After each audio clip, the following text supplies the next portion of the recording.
guys, so stop worrying so much.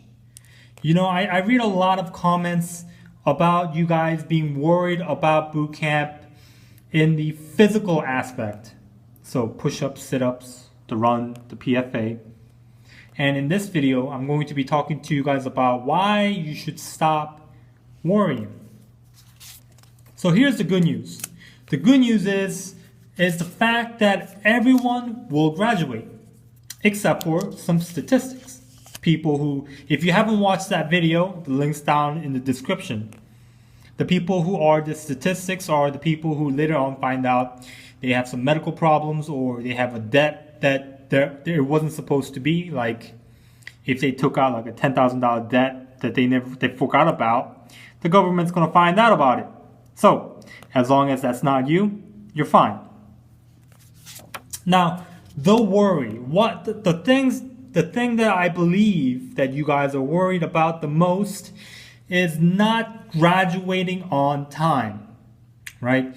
Because for either swimming, either physical fitness or academics, and not making, because like I said before, you send out a letter first week you're there telling your parents when you're going to graduate, and soon after, if they are coming out to your graduation, they're going to fly out and make a plane ticket reservations according to the date that you have sent them.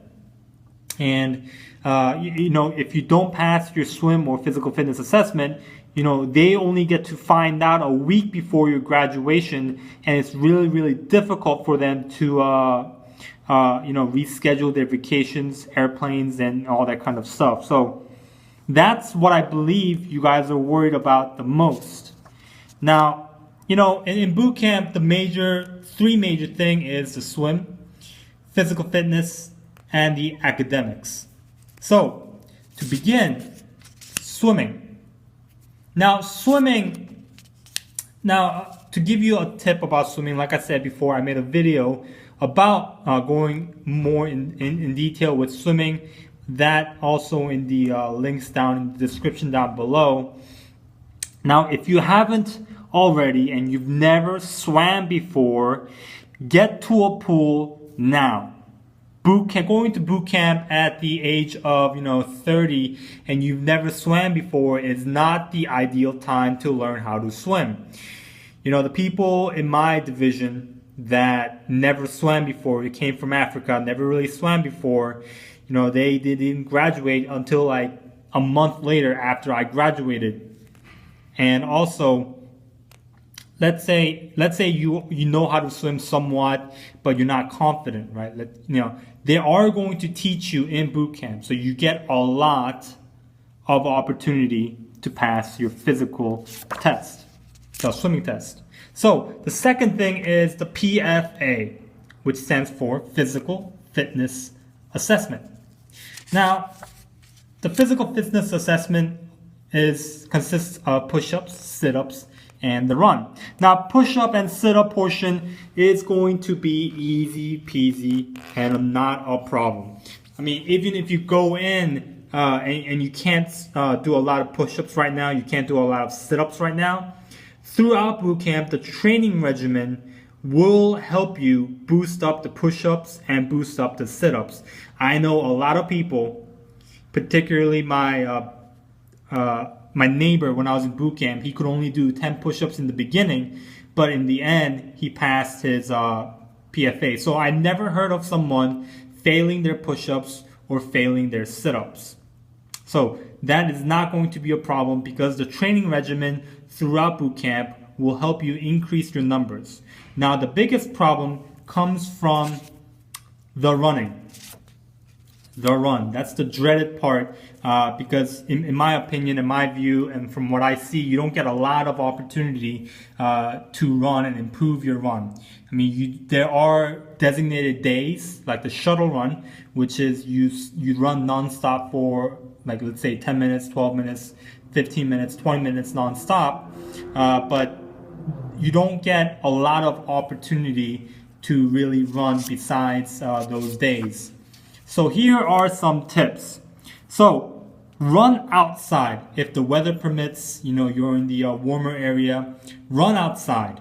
Okay, if you're in the colder area, obviously that's not going to do much for you because running inside, you're going to be running inside the gym and you're going to be sweating. So, running while you're not sweating and running while you're sweating, there's a huge difference. Okay, guys. So, my biggest mistake when I first did mine was I always ran on treadmill, and running on treadmill and actually running is a totally different thing that I found out.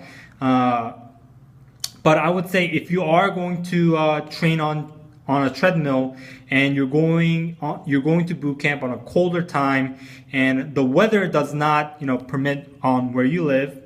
Now, to know if you're running properly on a treadmill is by the end of your training, your shirt should be soaked with sweat. If it's not soaked, if it's only half soaked or only partially soaked, then you're not running properly. It should be completely wet. Now, like I said before on my previous videos, you do get your first 2 PFAs don't really count. Now, your first 2 PFAs are an assessment for the RDCs. Now, the recruit division commanders, your instructors, see those PFA scores, and mostly people have the hard time with running. Now, the RDCs will make it their priority for you to pass your run no matter what. If they have an errand that they need to run, they're going to send you and make you double time, which is another word for running. Run towards that destination. Whenever they have a physical training exercise like shuttle run or while you are doing PT in the gym, they're going to make it their priority to make you motivated, and they're going to even run with you to pass and motivate you to push yourself to the next level. Now, a success story. Now, when I first came to the division, there was in my first PFA there was a female. I think she's the age of 30, and she maximized the time for a run in her first run.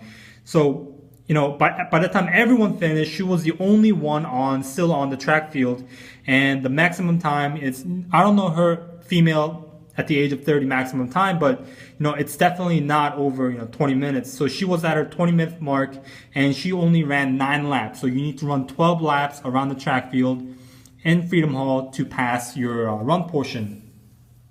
And she's only ran like 9 laps, and she maximized the time at 20, and she was in no condition to finish. So, by the end of boot camp, we all expected her to fail. All the males expected her to fail because she's never passed her PFA, and it didn't seem like she was going to pass anytime soon. So we all expected her to not make it. However, as I said, a success story. Miraculously, I don't know how she did it, but she passed.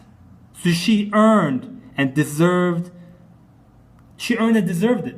I give her a lot of credit. I do truly respect that she gave it her 110% each and every single day. And like I said before, she was in the recruit division commander's priority. All they did was focus on her because she was the biggest worry in their mind.